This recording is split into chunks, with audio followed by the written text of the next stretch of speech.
Well, good morning, good afternoon, good evening to everyone, wherever you may be across the world. And we'll talk about this shortly, but good night even to Harold. Thanks so much for joining us live here today for Serverless Office Hours, streaming on the AWS Twitch channel, YouTube Serverless Land, and also via LinkedIn Live. My name's Julian Wood. I'm a developer advocate for Serverless here at AWS. I've had a lovely holiday. Eric Johnson has been filling in for me while I've been away. So thank you so much for Eric. But today we are talking to Harold's son, and Harold is dedicated, I have to tell you. First of all, he's literally an awesome Lambda expert, and I works within AWS and love working with him. But Harold, what time in the morning is it for you? Yeah, it's 1 a.m. So Harold is up at 1 o'clock in the morning to talk about all kind of cool things. So welcome to Serverless Office Hours, Harold. That is super dedication.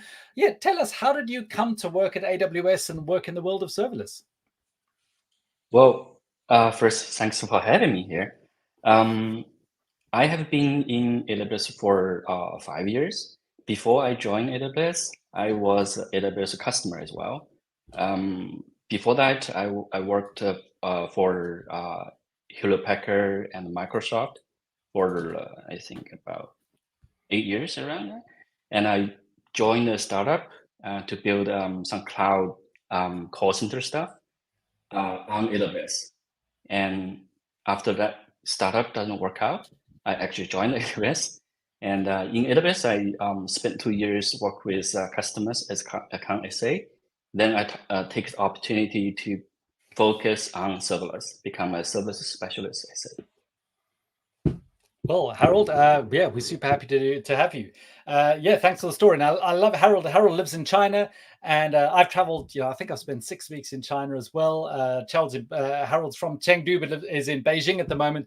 2 places I've been to. China is absolutely beautiful. Absolutely love China. I can't wait to go back. So sometimes, hopefully, I'll be able to do some stuff. So just before we're going to talk about just quickly the last week of serverless in AWS. Please remember we are live for office hours. So send us your questions, send us your comments, even tell us when you are. Our good old friend Zach Jones Noel knows how this works. Hello from Bengaluru in India. Hello to you, Zach Jones Noel. And yeah, tell us where you are. Tell us what excites you about serverless. And certainly we're going to be talking about Lambda and the Web Adapter today. But just looking back over the past week of serverless, last week in Serverless Office Hours was all about the Serverless Patterns Workshop.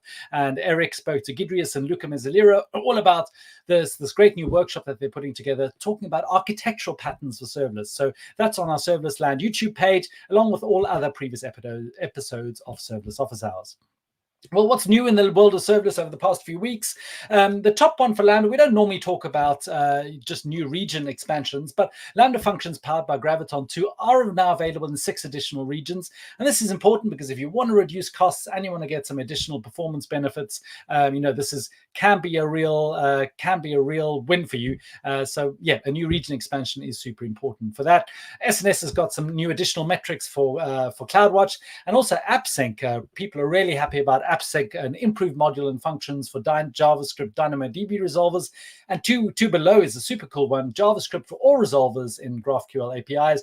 So people who are not big fans of VTL, well, JavaScript is going to be your friend, and you're going to be able to really enjoy that.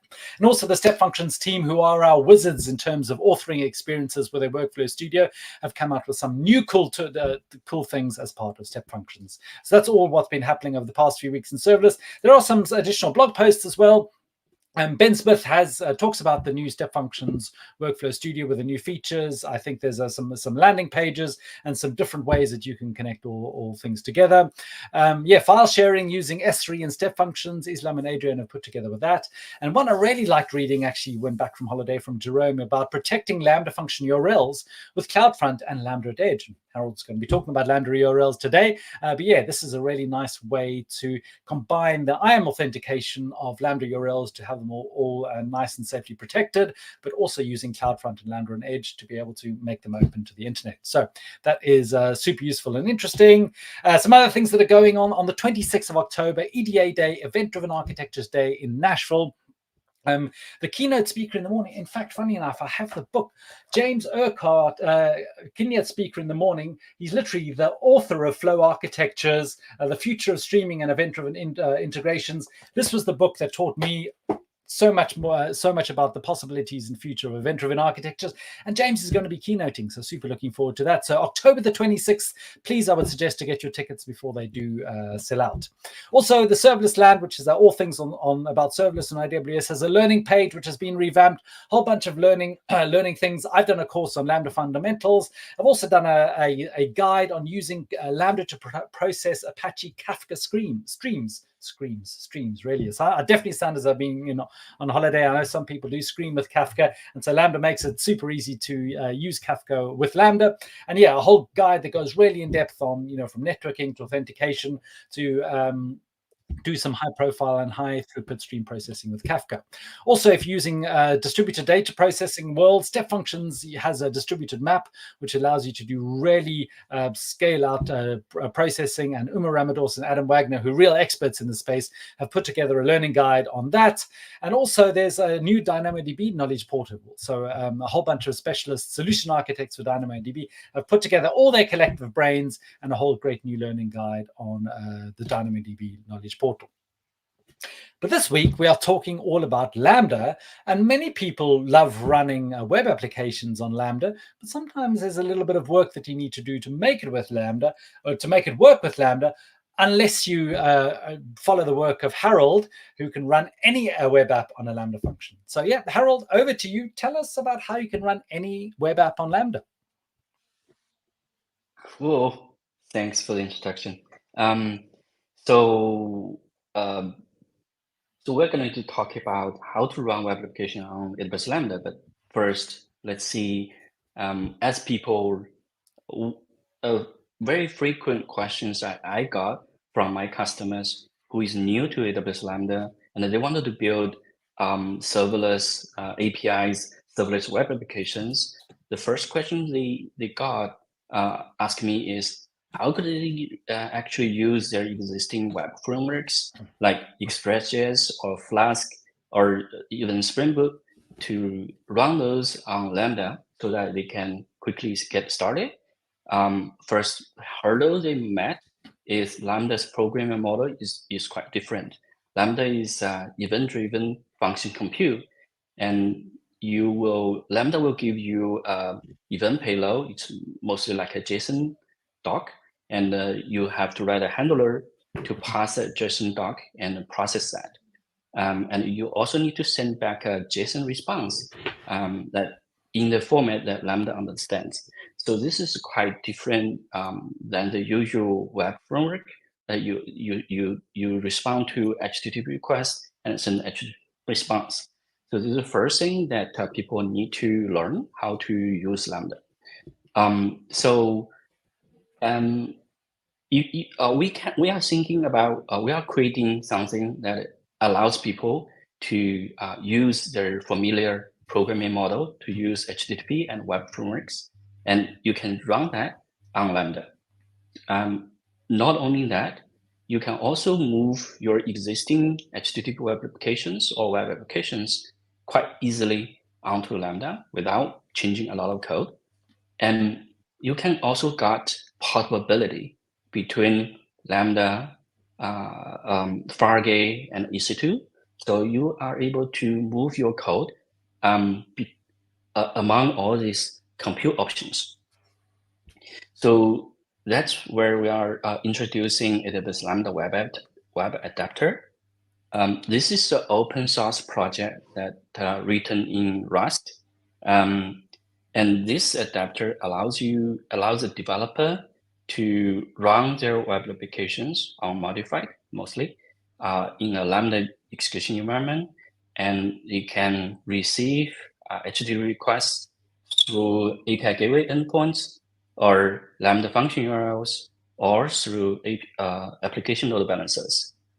And this adapter is basically a universal adapter between Lambda's API, runtime API, and your HTTP web applications. So it doesn't matter what kind of a web framework or language that you use to create your web application. As long as it communicates with HTTP request and response, you are able to run it in Lambda.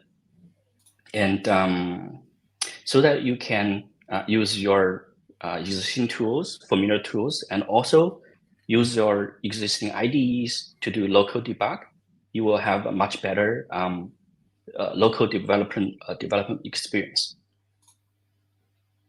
So let's go a little bit deeper to look at how this thing works. This is one of the Lambda's execution environment, which is basically a Firecracker micro VM. And inside this environment, we have Lambda provided API endpoints. There is runtime API, then an execution extension API. And Lambda Web Adapter is actually a both Lambda extension and also a custom runtime. Lambda Adapter is an extension so that Lambda will start up Lambda Adapter before your runtime or before your web application, so that adapter got the chance to do some work. And adapter here, they will receive, when you have a HTTP request coming, when Lambda's runtime API pass that JSON payload to Web Adapter will convert that to a HTTP request and send to your web application. And when your web application finish their job, respond with HTTP response, adapter will do its work to convert that HTTP response to a JSON payload that Lambda's runtime API expects. So this is how adapter works, and it can help you to run web application there. So Harold, is that this? I don't want to say simple, but the simple cleverness of this is you've got a web request coming in via API gateway or Lambda function URLs or ALB, which get transformed to work with Lambda. And by the time they get to the Lambda function, they're transformed enough into a JSON object that a traditional web application goes, oh, I don't know what this is. And so your Lambda Web Adapter changes it from, I don't know what that is, basically into that raw HTTP request that came in. Your web application can process it if you're running Flask, Next.js, whatever, process it, sends the response back to Lambda, which then is expecting a JSON response. The Lambda Web Adapter then transforms that all, goes through the Lambda service, and your client then gets the response and has really no idea that it's even running in a Lambda function. It just looks like the normal response from an HTTP request. It's that sort of simple, but I know there's a lot of awesome complexity and work that's gone into that. But from a sort of packet flow, is that the simplicity that you're exposing? Yes. So basically, Lambda Web Adapter helps to expand Lambda's programming model from an event-driven function compute to allow native web frameworks to work inside Lambda. Okay, so that's brilliant. So Robert, as Robert agrees, thanks for joining us, Robert, again via Twitch. This is amazing. So Alpa Codes also from Twitch. What do you think about this question? Can we use Lambda Web Adapter as a temporary step on the way to refactoring into a serverless architecture? Would you then remove the Lambda Adapter layer after the app is fully on serverless? Yeah, that's a really great question. What we wanted to use Web Adapter is to provide an easy on-ramp for new users, new to Lambda, to move their applications into serverless. And if their application grows too large, we do expect that people to split their function into smaller ones so that it can be more efficient. That's what we recommend. Okay, so this could be an on-ramp, but then I suppose the portability story is still going to be there if you maybe going to use some Lambda functions for some kind of things, but you also want to use ECS, and you want to use ECS on Fargate or EC2 or this kind of thing. This just has a common framework that your developers can just write your web application in the frameworks that they love and know, and in the backend, well, it's going to run on some compute that you don't really need. There doesn't have to be a difference. Yeah, because on the front, we can use API gateway to do the gateway entry point. And we can have one Lambda function like this to run the web application, but it grows bigger. We can split it out to a separate Lambda function exposed by a API gateway pass resource. right, to the endpoint, which is actually a strangler pattern. We implement that. Yes. Okay. Cool. Thanks, Alpacodes. Yeah. Yeah. So another slide is going to show you some details on the sequence diagram, how this things works under the hood. So for a Lambda function, there's a 3 lifecycle phase, which is init. So when a Lambda execution environment got created and start up. Second is invoke. After you finish startup, you can do a series of invokes. And lastly, this execution environment will get shut down or recycled. There is a shutdown phase. And this shows 3 components here. This one is Lambda API endpoint inside your execution environment. This is a Lambda adapter. This is your web application. So in the init phase, Lambda service first will start up the extension. Remember I mentioned that Lambda adapter is also an extension. So it will be start up by the Lambda service first before your web application. So in this time, adapter will spin up another process, threads, right? And this thread will do the extension work. It needs to register as an extension to a Lambda service and call the extension next. That's all they need to do on this one. Then the main thread for the Lambda adapter will continue. Once this extension called the register, runtime API will start to initialize the runtime. At this time, is web application here. There are some tricks we use to start up the web application. We will show you later. And once this is starting, adapter will do a serial readiness check. Basically, they're gonna send HTTP requests to a web application to check whether your web application has already boot up and ready to receive requests. This is a readiness check piece. And this can be done via HTTP requests. If you don't want to do HTTP requests, we can also do TCP check. So as long as your web application is up and listening on the pod is open, then we do the TCP check. We can consider that it's passing as well. So this is all to help with that sort of race condition, because extensions and the runtime start at the same time, but you obviously need the extension fully up and running, and then your web application fully up and running before you can do an invoke. So this sort of loop needs to check that everything's ready. Oh, I like that. Yes. So after this is done, adapter will signal to the Lambda runtime that this is doing the runtime invoke next. So at this time, adapter is behaving like a runtime API client, which is RIC. So they're telling Lambda, I'm as a runtime, I'm a custom runtime, I'm also ready. You can send me invokes, I can process them.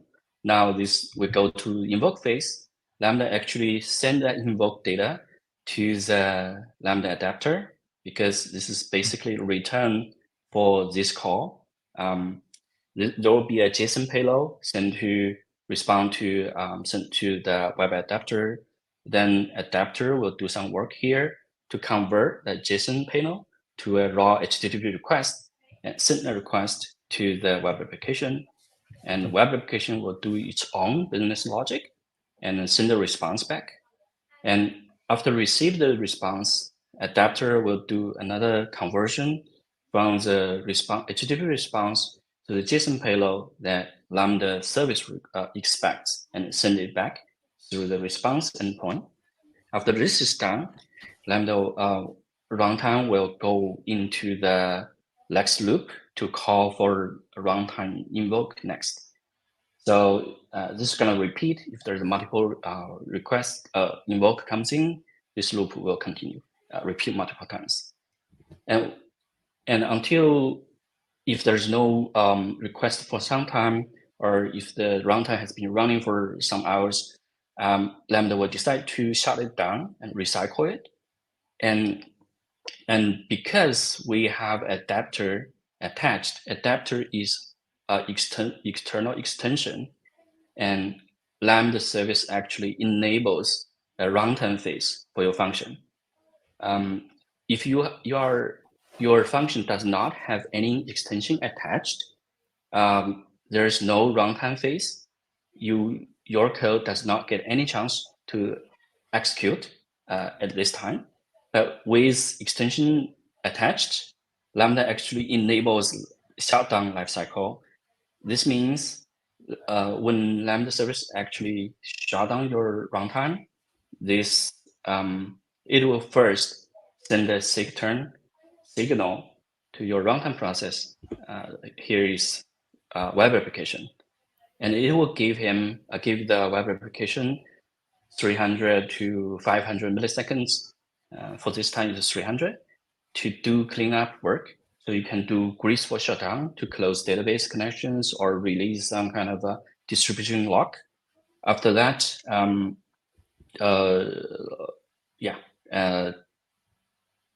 after that, extension will get additional time to shut down. But for us, this is basically what we want, to send a signal to our application to do graceful shutdown. This is one of the benefits to use Web Adapter here. So this is how, under the hood, Web Adapter works with your web application. So we have talked quite a lot about the details. I want to show you an example how to actually run, let's say, Express.js application on Lambda. This is using Docker image to package your Lambda function. We can do zip as well, but this is an example to do Docker. So you see here, this is basically quite normal Docker image, Docker file to build an Express.js application and run it using Node index.js. But there's one line of code to copy adapter's binary from this public image and copy into a special directory inside Lambda, which is opt extensions. Any executables put under this directory will be treated as Lambda's extensions. And at the boot up time, init time, Lambda will first execute all those files inside this under this directory. So this makes this is a trick that we install Lambda adapter to a Docker image, and the Docker image that built with this Docker file, you can create a Lambda function and run it on Lambda. And in the same time, the same Docker image, you can also run it on EC2 or run it on Fargate. Simply because nobody outside of Lambda service will actually execute the Lambda adapter here because this is quite magic here. So that basically gets ignored on any other platform, but Lambda searches opt extensions for any extensions, finds Lambda adapter and runs it. But of course, any other platforms just can ignore that. Yes, correct. So let's do a quick demo to show you how this works. Just before we get to the demo, Harold, first of all, a comment from Vijay Kumar. Is it async communication? Vijay, I wouldn't think so. I think this is all about synchronous requests. But Harold, what would you add to that? This is a synchronous invoke from here to everything here. This is asynchronous. There's no asynchronous here. Yeah, so I mean, this idea is to build web applications that are synchronous. And lots of info from Robert Tables. Appreciate your feedback, Robert. And there are a lot of supported examples in the GitHub repo. This is going to be a boon to those attempting to incrementally migrate to serverless. And just Zach Jones Noel as well. Again, thanks. I just lost myself digging into the repo. Great job with the repo. And I mean, just looking into the repo, which I will post the link immediately here on the slides. So we can just post that if you did want to look. But I mean, there are examples for Fast API with HTTPS response streaming, Flask, Serverless Django, Express, Next.js, SpringBoot, Nginx, PHP, Rust, Golang, Deno, and Laravel. So one or two of those useful web frameworks that you're going to be using. So certainly look into that. And then Robble Tables comes back. Brilliant work here. That's all due to Harold. I hope the adoption metrics reflect how game-changing this will be for some shops that cannot wholesale re-architect their applications. So yeah, Robert, I absolutely agree with you. Yeah, this is going to be super useful. And then quickly from Jimmy, can we use custom image as long as we include the Lambda adapter? Right now, Lambda adapter is a separate one from the Lambda base image. So it's basically here in the public ECR. I think that's a good suggestion that we might be able to build some custom image that based on Lambda's base image and also include Lambda adapter. That could be done. Yeah. Yeah, I suppose when you say a custom image, it'll need to include the Lambda runtime interface client. But then because the Lambda Web Adapter is just a binary, yeah, I think that should probably work as long as it's not just any custom image, but it's a Lambda custom image, or you include the regular runtime interface client. Yeah, I would think that would work. Yeah, actually here, you see this is the same Docker image I showed in the slides. Here, this is just vanilla node base image. We do not install Lambda runtime interface in this image. That is because Lambda adapter itself, it is a custom runtime interface client. Yeah. Now I get it. So, yeah.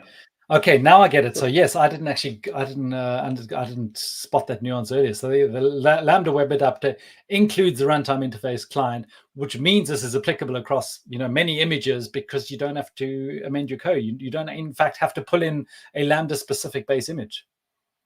Yeah. Yes. And this adapter is Rust program, and it's statically linked with Muscle. So it does not have any dependency. You just put it here, it runs. No matter what base image you use, as long as it's Linux, so it will work. Yeah. Yeah. Oh, wow, so here is here's an example Express.js application, which is very simple. Just one root pass respond to hello world header, and we just started, and there's a Docker file we just showed you, one line to include the Lambda adapter, and we used SAM CLI or SAM template to package and deploy this application, which is basically SAM solid function, this is image, size, and here we added HTTP API endpoint to this function, and we deployed. So I already deployed this function, but let me make some changes and try to show you how to just run SAM build and SAM deploy because I already deployed. So now it will just make this change for the memory size. And but I suppose you could also just use a Docker run if you had the runtime interface emulator. So you could do this in a fully Docker CLI thing to test it out without SAM locally. So if you want to test it locally, yeah. So that's something I want to show you next. First is sorry, I'm jumping ahead, bad of me. Okay, no problem. So here is a URL that HTTP API endpoint. Let's open it. Okay, so we've got the results right there, and this is returning from this application. If we do some change here and we do a quick redeploy, we will see the changed results. I actually love that when you start working with container images with Lambda and you realize the whole layering mechanism, how quickly it can also update. You think, oh, these are all going to be a lot of container layers, not Lambda layers. How slow it's going to be, but actually, when you see the container layer building process, and you realize how little needs to change, yeah, that's actually super powerful for iterating quickly. Yeah, it's just one layer need to be changed and pushed. So, yeah, there we go. And that's particularly for big images. So, container images can be up to 10 gig, but you've got a static model or some static files that don't change, and your function code just needs to change. Yeah, you are surprised how quickly it can update. Yes. So with Lambda also do a lot of optimizations for Docker image. So it only loads the image chunks on demand, so it could be boot up quickly. Well, here you can see the response is updated, and so that's how we do this. Run a Express.js application on Lambda without changing the code. And now I'm going to show you if I can find the Docker image, which is this one. I need to remove something already running. So I can run it locally, the same Docker image, this pod. You need to copy the tag again. So you can see here, this is running, and I can see it's logged. Yeah, you see, this is inside the Docker image, the Docker container. Yeah, web application is listening on 8080, but I mapped to 8000 in localhost. So if I, sorry, let me do it here. Just call localhost 8000. Yeah, we got the same result. Wow. So you can see the same Docker image can run on Lambda. It can also run locally. So you can also easily deploy this same Docker image into Fargate. It will run exactly the same. So you got the idea that you can easily package your application and pod it, move it among Lambda, Fargate, and EC2. Oh, I love that. And even the Docker run command, in fact, because often when you're working with Lambda container images and Docker run, it's simple enough, but there's a lot of additional parameters you need to add to make sure it's got everything it needs. But this you're actually doing less, because running it locally is so easy because it's a normal web application. In fact, it's ignoring a lot of the Lambda stuff. So that is great. Yeah. Okay, so the first demo here. The second topic we want to talk about is Lambda Web Adapter also makes it easy for you to move existing web applications to Lambda. One good example is I see a lot of people who use Lambda Adapter to package SpringBoot applications and run on Java runtime with SnapStart enabled. And then this will give them a very good combination. It both SnapStart help to reduce the code start time so that even a huge Spring Boot application can start up in, let's say, 1 second something. And you, with a web adapter, you don't need to make changes to your Spring Boot application. You can just package it and run it on Lambda. So this is, you got best of the both work. Let me show you one example how to do this. And still in this in the Lambda Web Adapter repo, we have a Spring Boot zip example. This is we are packaging Lambda function as zip instead of Docker image because SnapStart right now only works for zip packaging. Right. Here you see there's also similar SAN template, but there are some tricks we're doing here. to enable web adapter in your zip packaged functions. First is we need to attach a layer instead of copy Lambda binary into Docker image, because this is zip, right? Zip, we provide Docker layers containing Lambda adapter binary. You can use it, attach it to your function, and you need to set up this execution wrapper to point to a wrapper scripts, which is provided by the adapter layer. And the third thing is in your handler, you're gonna point it to startup scripts that you provide, that this script will boot up your web application. So let's look at this one. And under app is a very typical SpringBoot application. So in the source main Java, there is a application JSON. Application Java. We have some simple routes here for health check and for readiness check, and we also have a paths controller. Inside paths controller, there are several routes here. You can create a new path by posting to the paths path, or you do a get to the paths path. You have a list of random paths, and or if you do get to the paths path ID, you will get one of the paths. So this thing, it's just a normal Spring application.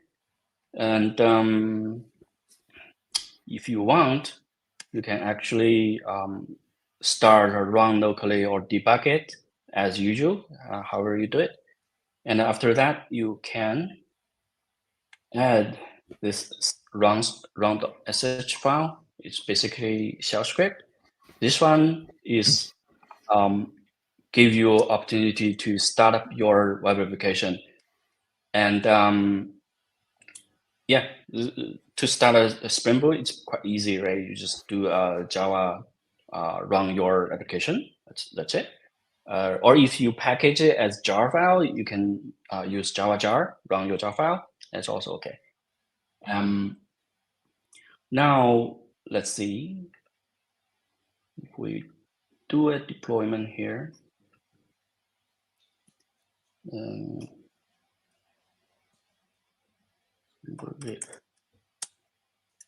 Yeah, let's do a SAM build. Since I think I already deployed, I probably need to make some changes. Let's change the memory. Nice. To do a SAM build, then the SAM deploy. Oh, there's something else related with a snapstar, which is we automatically create alias for it and enable the snapstar on the published versions. It's basically enabled on live. Yeah. So now you can see we modify the thing. We are doing the deployment. They will automatically create a new version and modify the alias point to the new version. So that's what they did.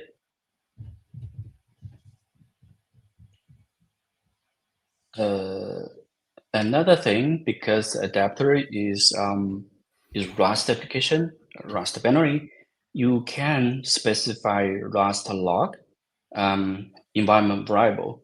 Let's say info, debug, trace, or error warning. You can do this to get debug log or traces from the Lambda Web Adapter in case you wanted to see what's happening inside Lambda Web Adapter. It will output the logs into CloudWatch logs. Yeah, so you will be able to see a lot of information if you enable trace here. So this is also taking a bit longer to deploy because it's creating the snapshots. It's basically booting up the application a few times, running the initialization process to create the snapshot to speed up cold starts. Yeah. Yes, and if we do, yeah, they're gonna create a few instances to take the snapshot and then make it ready. So that takes some time. While we're doing that and that is going, we did have a question earlier, which I did want to just go through. Well, Zach Jones was talking when we were talking about reInvent earlier. Says pre-invent season has begun. It's probably the earliest pre-invent we're doing. AppSync and JavaScript resolvers and workflow studios. Yep, Zach Jones. Well, hopefully there's even more cool stuff coming before reInvent. I can't possibly tell you all the secrets that Harold and I know behind the scenes of what may be going on. But there was also a question here from Robert Tables again about, do the normal restrictions apply for this web application accessing RDS databases? Is there any session affinity included or anything like that? And Alpha Close replied going, RDS proxy ? But yeah, Harold, I would think this would be the same as if you were working with any other constrained downstream resource. You will have multiple execution environments, and yeah, you will need to think about how you handle connections to them. Yes, this is still running inside Lambda's execution environment. So it's still stateless, and we do not have a session affinity to particular execution environment.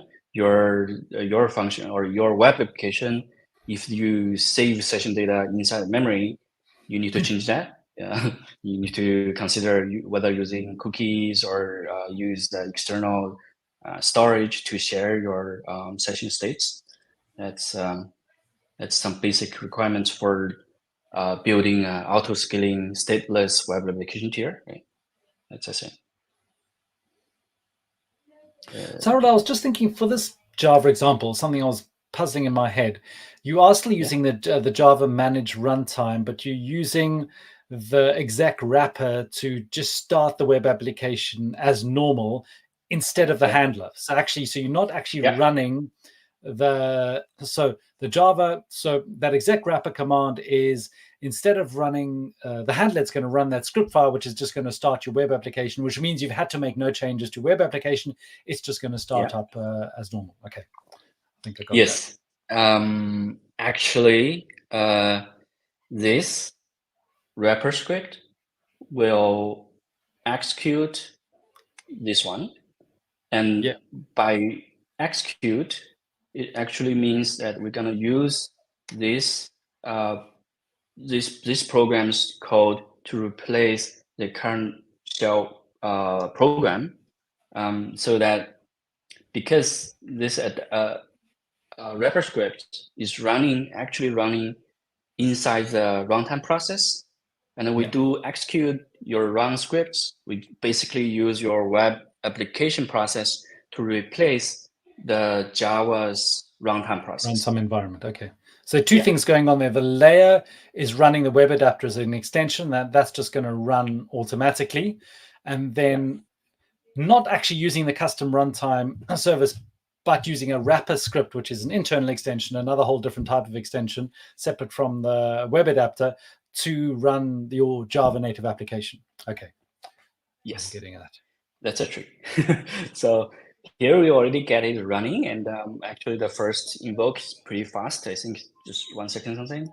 And you can see here, if you want to do some ID, you will get data here. This is how you actually run SpringBoot application with a SnapStart and a Lambda adapter without changing the code onto a serverless environment. Wow. So people who think that lifting and shifting a Spring Boot application to Lambda is first of all going to be complex because Lambda is all different. Well, the Lambda adapter just makes it the same. And then secondly, people who think, running a Spring Boot application in Lambda is going to be slow because of the cold start penalty. Well, SnapStart is solving that for you. And I mean, even just seeing the responses over here, nothing's being cached, and you're literally getting, super low latency for running a, lifted and shifted Spring Boot full web application on Lambda. Wow, that's good. Yeah. So this is why people actually love web adapter and the SnapStart. It's great combination here. So the third one I'm going to show you talk about is the Lambda's response streaming. This is a new feature coming out in April. Lambda supports in the Node.js runtime and the custom runtime. Lambda supports response streaming via function URL or direct API call or via SDK call. But the problem is people are also using Python or Java or C# for those runtimes, because those runtimes have not made the changes that required for streaming response. They are not able to use those managed runtimes to get the response streaming functionality working. The good thing here is for Web Adapter, it's basically a custom runtime plus the adapter piece, but we can use Web Adapter inside Python runtime, Java runtime, or C# or Node.js, even Node.js. Then we are able to enable streaming response for Python, for Java, for C#. So here is an example that we use Lambda function, Bedrock, and function URL to do a streaming response. On the Bedrock, Bedrock is large language model hosting service. It provides several type of models like Cloud's Anthropic, Cloud V2 or V1 models, and Amazon Titan. Here, Bedrock also supports response streaming. So we do invoke, and from the client side, you can send a request through function URL, and this URL will forward into the Lambda's your function and translate by the web adapter. Let's say you run a fast API inside here, and you use the Boot3 SDK to invoke Bedrock. Bedrock send a stream back to Lambda function to your fast API, and fast API send a stream back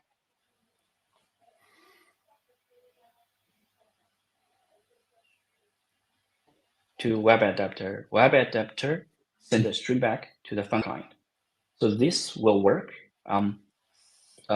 seamlessly for to enable Python runtimes or to get this new feature. And so there are two cool things here. My mind is actually being blown. First of all, we only support streaming for Node.js applications. And so Lambda Web Adapter has enabled streaming for all other runtimes, basically because it's using the custom runtime functionality. And not just that, but Harold has just sprinkled in a little bit of generative AI. Amazon Bedrock, if you are not sure, that's actually under even private beta. Not many customers have access to that. And so Harold is also showing how you can use generative AI models from AWS streaming through a non-Node.js Lambda function to your mobile client. Harold, you're a wizard. Yeah, let's see. Let's look at the demo here. So this is a demo application that is Serverless bedtime storyteller. This is just a static web page. And here we can enter a topic, bedtime story topic that you wanted to generate. Let's say this one, you hit generate. Then Bedrock generates the story for us, and it's streaming back all the way to the front end. That is amazing. So never mind the generative AI coolness, that Harold is just calling from a Lambda function. And remember, I mean, Bedrock is literally generative AI via an API call. So Lambda function is making that API call. And then he's just streaming the responses directly to a web page via a function URL. And what actually is this using Flask? I think you said. So this is Python then. Yeah, this is using Python. So we're gonna show you the code here. Another one here. Yeah. So this example is not in the web adapter repo yet because we are still in the private preview. So So, but it's quite simple. It's one file. So you see here we have a fast API server, and there's a route path, a route, which basically redirects to demo. And demo here is just mounting a static directory to serve those files. And here is just the simple HTML file that you just saw, and with some JavaScript functions to actually call API stories, this endpoint, to post it and get a response back and put into display on the HTML. So let's look at the main API story endpoint. You do a post here. You need to have the topic to pass in here. And in here, we pass the topic to a better streaming generator function. In here, we generate a body, which is a prompt, and it's a human and instruction, and assistant will answer that question. And the instruction is this one. You are a wordcast writer. Please write a sweet bedtime story about this topic, right? And these are other parameters for your model. But even just look how simple that is. And this is also one of the earlier times I'm looking at Bedrock. I mean, it's not out here, but look how simple that is to call Bedrock with a prompt and get a response. I mean, yeah, that is cool. So you use Bootstrap to create a Bedrock client, and there is a method here called invoke model with response stream, and you pass in the model ID. Now here we are using Cloud V2, and the body is this piece, and the response you can get body, which is a stream, and you got chunks out of the stream, and for each chunk is bytes. You just decode it and get the completion from the decoded Python JSON data. Then here is Python yielded. This makes this function as a generator, and this generator function can be returned with a streaming response. This is basically fast API's ways to return streams. Yeah, that's all. And you just started the application. Yeah, that's all the code we do for this one. That is amazing. Wow. Yeah, it's very simple, easy to do that. And on the deployment side, we also use Docker image to build the deployment package. And we have a function URL attached to the function. And we need to specify that this function URL invoke mode need to be response stream. And we also need to specify another environment variable to tell Lambda adapter it should start streaming as well. And there is some IAM properties to allow this Lambda function to invoke Bedrock. That's it. The environment variable for the port, is that just so, does the Lambda Web Adapter use that, or is that for your application, what port it's going to be started on? It could be both. Basically, Lambda Adapter expects, by default, it expects your web application is listening on 8080. If your application is started listening on other port, you can specify this one to tell adapter which port they are listening on. Yeah. And here is the Docker file, which basically is Python-based image and copy adapter and a copy code into the image. And because we are in the private preview, so there's a Boto3 SDKs that we need to install. Yeah. Then we just run it. That's all. And yeah, do we still have time? We've probably got about a minute or two, Harold. But this is amazing. Okay, so then all right. So no need to do another thing. We can actually disable this streaming and show you that when you hit this, you're gonna wait a bit longer to get all this response at once. Yeah, that's it. Wow, that is cool. The amount of code to get that work is a testament to your work. The amount of code that's in the Lambda Web Adapter to make the amount of code you need to write for your web application so simple is amazing. So obviously we were talking about reInvent earlier, and Robert Tables has got two things. Well, I love that we can use this now. I'm shocked you didn't save this for a big exciting reInvent launch. So so yes, Harold, and if anyone asked you to turn it up to 11, you understood the assignment. So Robert, I'm glad you share my enthusiasm. I was super happy to get Harold on for this. But also, in a bit of a serious note, Harold's done amazing work with the Lambda Web Adapter here, but please let us know your comments and feedback about how we could incorporate this more with Lambda, or what kind of use cases you'd like to see, and what kind of future and how important the portability is with you and everything. Because I mean, Harold's done a huge amount of work with this, and we'd love to promote this and see this go forward. Thanks. Well, Harold, just before we say goodbye, just to talk about what's happening next week, we're still talking APIs. So Gidrius is back on Serverless Office Hours, and he's going to be talking about building an API platform on AWS. And this is basically going to be talking about API Gateway and how you can connect some other services to work as a developer portal, and basically how you can think about constructing and building your APIs on AWS. So certainly look forward for that.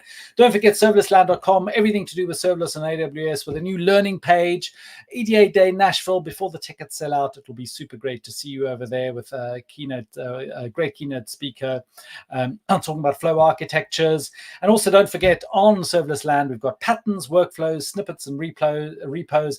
Lots of code examples to get over there. Huge amounts of code to be able to copy and paste and use in your serverless applications. And of course, don't forget, the Lambda Web Adapter is actually listed in the repos over there. So I will list that quickly again on the screen. And also the blog post, which Harold goes into using the response streaming with the Lambda Web Adapter, which is super cool. I don't think the blog post goes quite into the Bedrock thing, but using being able to do that for your Flask and non-Node.js apps.